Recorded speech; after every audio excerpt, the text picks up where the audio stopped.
And welcome back to the 2019 Cannabis Industry Summit. Joining us now is Howard Lutz, CEO of Iron Laboratories. Thanks for being here. Yep, good to see you. Thank you. So exciting times in the industry.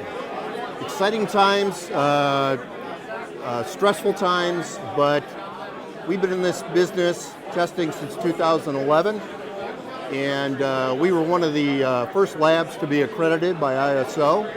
We maintain those standards to this day. The legislation that's been passed, we're happy with it. We've been poised for legislative regulations for a long time, lobbied for it, and we're excited right now. We're happy. It was kind of a battle to get here, wasn't it? It was more than a battle, because everything that's happened before licensing almost doesn't count anymore. Because when you try to use that as collateral in this business, it doesn't really work anymore. Right.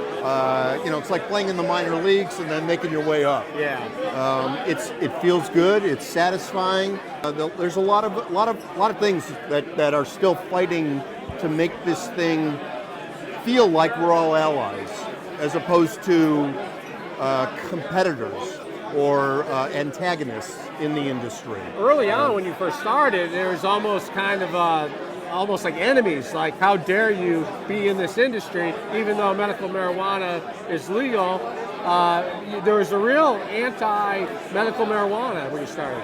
Look, our first premise was, look, I'm 60 years old, okay? I ran a family business for many, many years. I didn't know anything about the medical marijuana business. Right.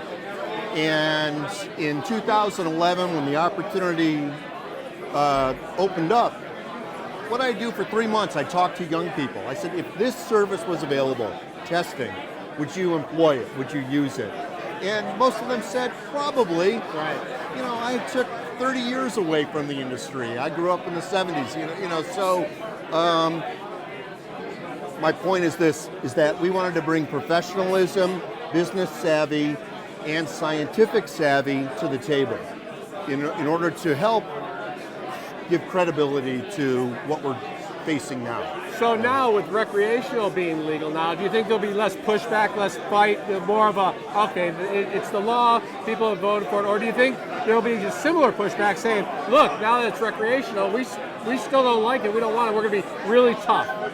It's a unique situation because it's community by community, opting in, opting out, waiting and seeing. My real belief is that recreational came too close on the heels of the medical legalization, because the medical market is still trying to get its footing straight. I'm hoping for the best. I think the more it proliferates, the more accepted it will be, to answer your question. But I do believe that it's still going to be a good 2, 3, 4 year cycle to get things where you might consider them normal. So now the people who have been in medical, do they have to also offer recreational, do you think, or do you think they specialize?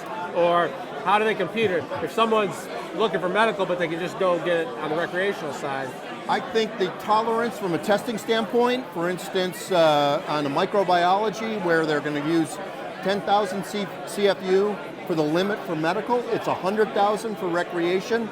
That poses an inherent, if I was a producer, I'd say, well, obviously recreation's the way to go. But all these producers now are sinking, they've sunk their heart and soul into the medical market. And the provisioning centers, I think, are going to take a long time to try to figure it out. Door A, door B, where do you go? Is there really going to be a difference in the product itself? My gut tells me no. But in order to create the industry, you have to create the idea that there's a separation. Now we've run a accredited lab in Oregon for 6 years now, Iron Laboratories, and that went from a medical market to a recreational market. So we know, we understand the transition. Yeah. Would you say as sort of a warning to just proceed cautiously, don't race?